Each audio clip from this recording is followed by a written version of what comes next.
All right, welcome to Cwic Show today. My name is Greg Mattson, and I am your host. In this episode, we are talking about Tennessee, who has flipped the script, literally, on Pride Month. They have gotten rid of Pride Month and put in place of it Nuclear Family Month for June, this coming June in 2026.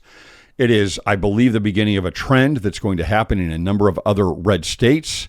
I love the way that they are describing this. I am all for this. I have my reasons. I will go over that. But this is a very important thing. This is something that falls right along the lines of the Family Proclamation, and it's putting it into law. And so we're going to talk about this. Of course, there's huge backlash on this, and I'm sure that those that are advocating for Pride Month are very upset because they are worried that this is going to continue to have states that are going to change this, that are going to add in some type of a family month during the year. Imagine the horror of adding a month of family, or why we would even need at this point a month of family, which is a family month, which is true. We do need it. It is absolutely necessary. Okay, this episode is brought to you by Warriors of Tiankam. Warriors of Tiankam is a men's retreat this August 13th through 15th in Rush Valley, Utah. I'm very, very excited about this. We've had moms, we've had wives that have signed up their husbands. We've got men that are coming with their adult sons. This is for 18 years and older. This is not a rah-rah. This is not a therapy session. This is not a self-help session. This is about anchored principles of gospel-centered masculinity. It is a fantastic program, great presentations. I myself will be presenting there. We've got Chad Hymas, who is going to be speaking. He has been called by the Wall Street Journal one of the 10 most inspirational people in the world. We've got equine leadership development with horses. We've got Gail Pooley, who has been on the Jordan Peterson podcast as a guest and has a course that he teaches on Peterson Academy on abundance and superabundance. Is very, very excited about this. Off-roading in vehicles playing capture the flag at night. We've got hiking, we've got fishing, we have got skeet shooting. It's at a fantastic facility with fantastic food. This is going to be energetic and incredible. It's going to be an incredible experience. You can find out more about it at cwicmedia.com. Up at the top, click on Warriors. That'll give you all of the information and an opportunity to register. Look forward to seeing you there. Here we go.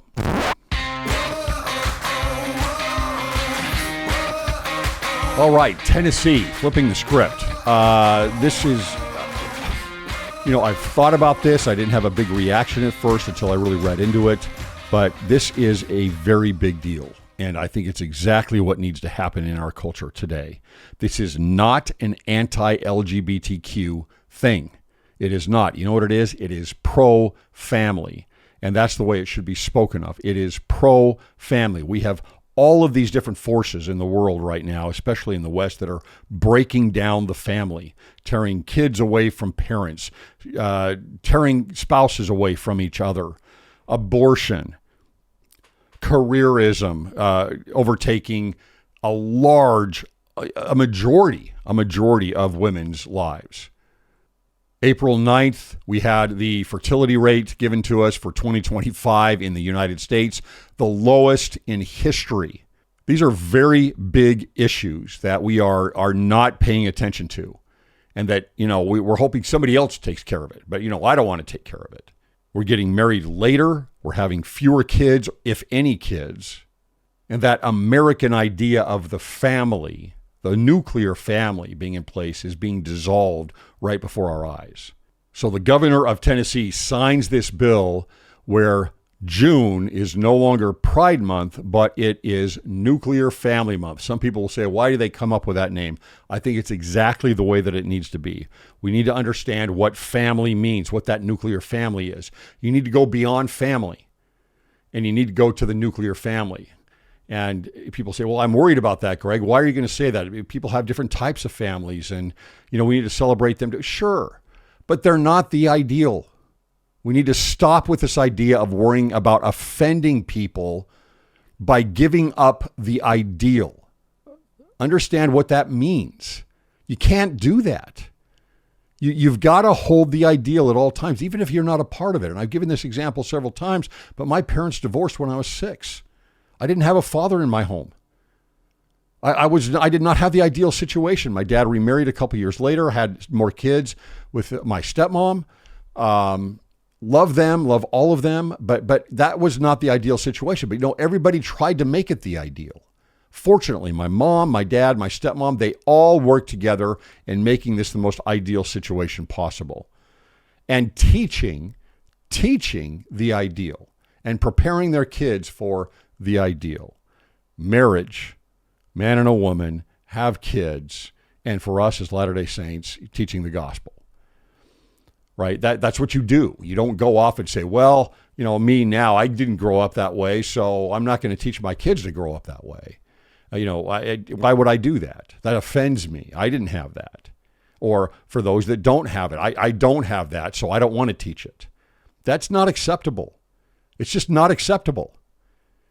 Teach the ideal. The ideal is the nuclear family, a mother and a father that love each other and love their kids and bring up their kids. That is the ideal. The family proclamation is the ideal. Many, many people fall short of the ideal or have zero control over the ideal. That's okay. Don't let go of the ideal. You can't do that in anything.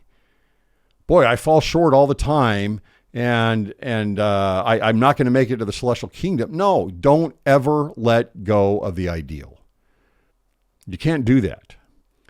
And for those that say, well, I don't even care if I go to the celestial kingdom. Okay, you have your agency. I can see this so strongly, really, in the premortal world, in the war in heaven. Boy, this is unfair. Look at these people. They're going to end up here, and some people are going to end up over here and over here. And because there's disparity here because of agency, we're going to take agency away. And any kind of exceptions and everything else, we're going to take it all away so that everybody can feel good about it, and nobody's worried about the disparity, right? That's what I believe was the moral justification for what went on with the opposition in the war in heaven. Take away the ideal, remove it, and remove agency in the process, so that we can all feel good about ourselves. You can't do that. You cannot. We are removing the ideal in the West of family, and it will be to our demise, just as we see in the last 2 paragraphs of the Family Proclamation. April 9th, lowest fertility rate in the U.S. in history. Same day that we get an announcement on the official church social media account on something that would not be ideal. It's odd, really, really odd. But anyway. Let's get into this. Let's take a look here at this Yahoo article. This is actually coming from The Advocate, an LGBTQ publication. It says Tennessee Governor Bill Lee has signed a resolution designating June 2026 as Nuclear Family Month. I know it doesn't sound good. It doesn't roll off the tongue well, but that's what it should be. Nuclear Family Month. Move from out here in this circle here of family to tighten it up to Nuclear Family Month, because we teach and we hold up at its highest level the ideal. Nuclear Family Month in the state, defining the family unit as this is the nuclear family unit, consisting of one husband, one wife, and any biological, adopted, or foster children. That is perfect. That is absolutely the perfect description. Critics say it is a direct rebuke of LGBTQ and families during Pride Month. It might be. It might be. I don't know. It would be very interesting to see what would happen. I think that this is going to trigger a number of other states that are going to do the same thing. They're going to have some type of a family month. And they may do it differently. They may not focus in on Nuclear Family Month, which I think they should. But they may say, let's say they do May as Family Month. And so they do May as Family Month, and they keep June as Pride Month. Now, wouldn't it be interesting to see what the backlash is? Is it going to be the same? Does having a family month during the year take away from Pride Month? Is that what they're going to say? And here's a question for you. For you that are active Latter-day Saints and you support Pride Month, are you going to support a family month if that is put in place in your state? Or do you think that it's intolerant? That is where untethered empathy gets us. It breaks down the ideal. And once you break down the ideal, once you lose the ideal, you lose everything. It's all gone. It's done. The anchor is always up there. It's like Christ. He's at the top. He is right up there. If you lose him, everything below it breaks down. Right? And the nuclear family is at the top as far as a social unit. And that's not just in the gospel. That is the way it works practically in society. Okay, we'll keep going on here with this article from The Advocate. Lee signed House Joint Resolution 182 on April 9th. So that was signed on the same day that the fertility rate came out for 2025. I'm not gonna beat a dead horse.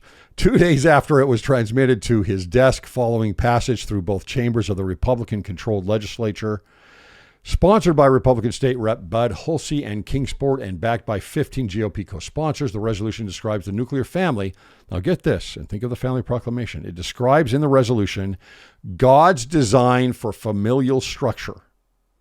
That is true. Now that's going to tick a lot of people off that want something different. We know this just even through Genesis. We know this from the temple. And the doctrine of Christ in the church is inextricably tied to the idea of a nuclear family, a man and a woman and their children. Inextricably tied. That is what you're going through the entire process through, with Christ as the mediator as you go through it. Through the initiatories, through the endowment, and eventually through being sealed in a temple marriage. That is all combined. Okay, a little bit more here. The resolution advanced over the course of more than a year. It took a long time. Not sure why, because look at the numbers that it had. It passed the Tennessee House 72-18. Tennessee is becoming a very red state in April 2025 and cleared the Senate 26-4 last month. So I don't know why it took so long. I don't know why this was scheduled this late. Maybe they wanted it this type of timing coming in just a couple months before Pride Month. It looks like it would have easily passed no matter when they would have done this. They held a session, I suppose, recently with the Senate, but there it is. It is done, and it's done overwhelmingly in their House and Senate. And this is interesting here. Remember, this is written by The Advocate, and they're gonna give a caveat here, which isn't true, but I want to show you this. It says the measure goes beyond symbolic recognition, invoking a series of widely disputed claims. Widely disputed. They're not widely disputed. They are disputed by those that hate the nuclear family. All of the studies show that a father in the home helps everything with the kids and with the family. People hate that. There are some people, honestly, they absolutely hate that idea. It says the measure goes beyond symbolic recognition, invoking a series of widely disputed claims about fatherless households, including links to higher rates of poverty, substance abuse, incarceration, and school shootings. It goes beyond that. And they're all true. Over and over and over again, the studies show this. To argue for the superiority of the traditional family structure it promotes according to the resolution text. Now, what they're going to come in here and why they say widely disputed is because they want to break down the nuclear family. That is the whole agenda. People don't get this in their minds, and they end up following through on the same ideas sometimes because it's taught to them at school. It's taught to them in their universities. It's taught to them on their social media. There are people in the world with power and influence and platforms that want to break down the family. There are people that do this. We need to be aware that this is true so that you can put things into context and understand the contrast between those things that build up a family and those things that break them down. Rigorous studies find, so the other ones were just studies, right? Or claims. The other ones before were just claims. Now, rigorous studies find that once factors such as income and household stability are accounted for, the independent effects of father absence are significantly smaller. They're still there, but they're smaller. Let's go over this real quick. First of all, yes, having two adult members in the house, either both working or one working while one is at home with the kids, is going to make a huge difference in those kids, right? Number one, you've got somebody watching over them more often. They're going to be less delinquent. And number two, you've got an income. You've got the ability to have an income. You don't have a single mom that is trying to juggle both things at the same time. How do I keep track of my kids? How do I work full time? How do I get all these things done? I've got everything piled upon me. They want to make that the norm. They want to pile that on the women. They do. They want to pile that on the women. Fathers aren't needed. Men aren't necessary. That is the agenda. The fact is that yes, of course, income is a big part of this. But then they say stability, once stability is accounted for, stability in what? It's not just income. It is stability in the family that is given from a father being present in the home. And everything from careerism for mothers to social media to feminism. All of these things are things that break down marriage and break down families. And we're like the frog in the warm water in a pot. And we're just being slowly that heat goes up until it's boiling. And that's where we're at with these ideas. This is just the way it is. This is what they say here. This is GLAAD.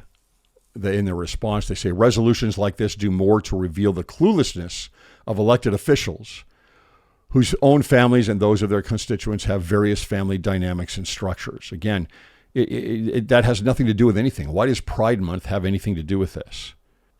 Again, I think it's going to be very interesting to see as I believe other states take on something like this. If they put it in a different month, they keep Pride Month, what the backlash is going to be with this, because there will be backlash, I guarantee you. You try to put a family month in place, it's going to, and then you know what's going to happen naturally, because this is the way it is. This is what really the powers that be are going to be pushing on this. It's going to be a battle. It's going to be a battle between Pride Month and Family Month, which is probably why it's better that it does replace Pride Month. The strongest families are grounded by love, is what the advocate says.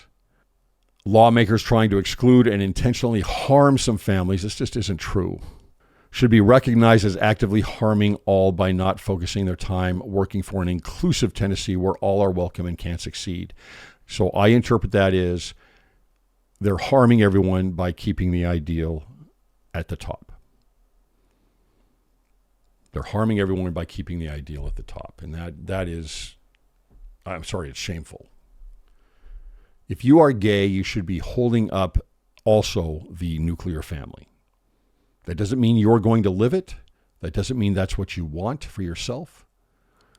But for society and for messaging and culture and ideology and practice, you should be holding up the nuclear family, which is probably where you came from. I'm not saying it is, but it's probably where you came from. Here we have in the Daily Mail, this is fury from LGBTQ community as Tennessee declares June as Nuclear Family Month. There's that name again, rolling off the tongue, and drops pride. A new Tennessee law declaring June as Nuclear Family Month and not Pride Month has sparked outrage. It's always on one side. You know, we're always deferring to one side on these things. What about has spurred celebration? Has sparked celebration by those that see that a godly order to the social unit is a nuclear family, and that's what holds society together. No, it's outrage here has been sparked. Governor Bill Lee signed the controversial, of course, this is controversial. Can you imagine 20 years ago this being controversial? We're going to put Nuclear Family Month in place. We are the frog. We are the frog.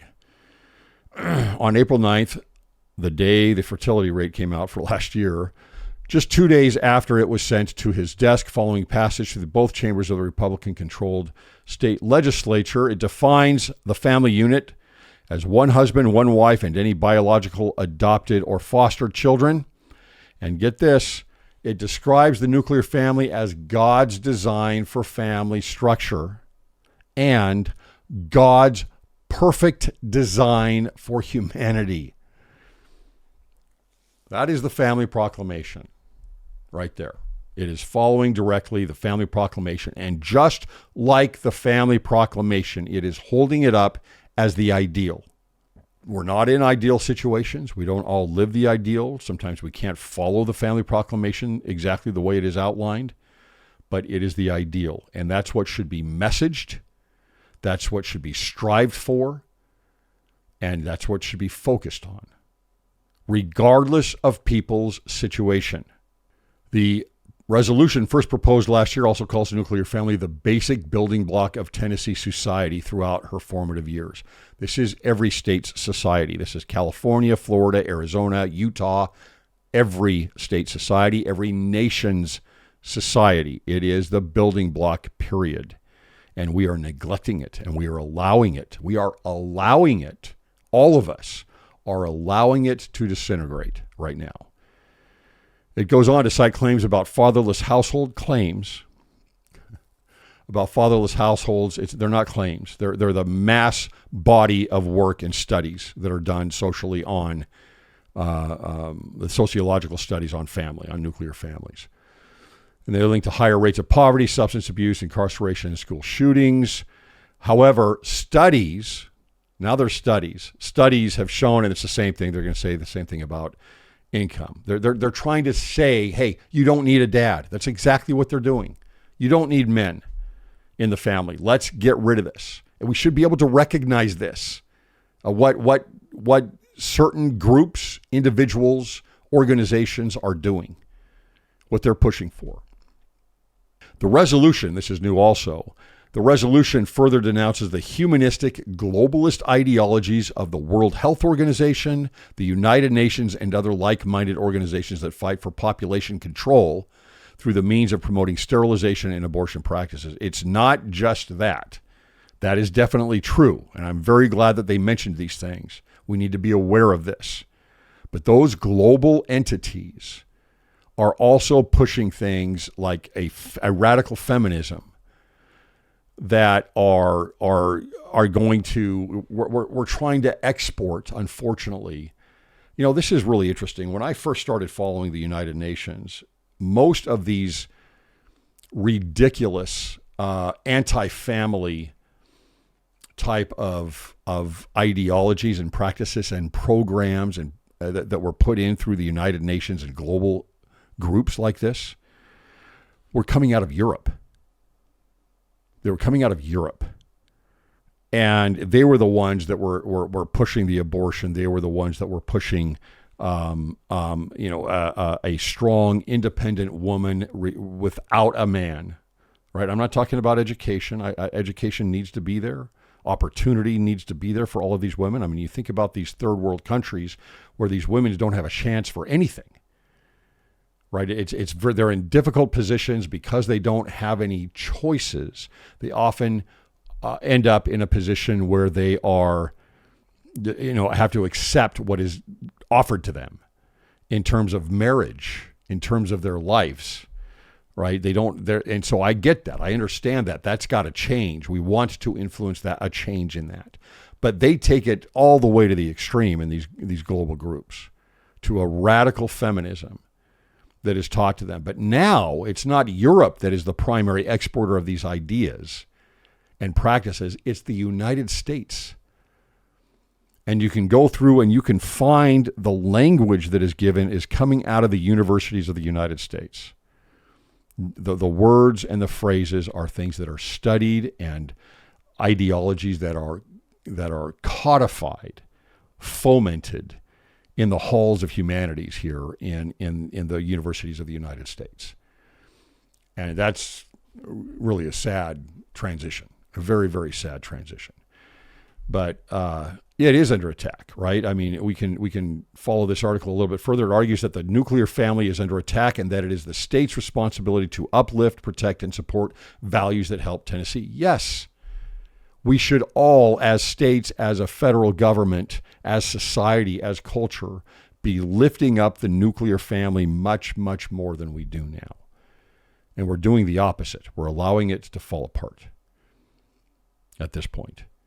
And you know what's really, above all, the most very unfortunate thing is that tolerance and even advocacy for those practices and ideas that break down the family found within the membership of the church. Why are we doing that? Why are we allowing that? And I say we, I'm talking about you and me. Right? That is not, this is not a Salt Lake thing. They've got their own things to deal with. We, as Latter-day Saints, need to take more control of our own understanding of our circumstances and of our own choices and battling out our own salvation and sharing ideas and gospel-centered principles. And I don't know. I think that we as Latter-day Saints have got to take on more responsibility, way more responsibility individually on what we do and what we say and what we allow within our societies. Thanks for listening.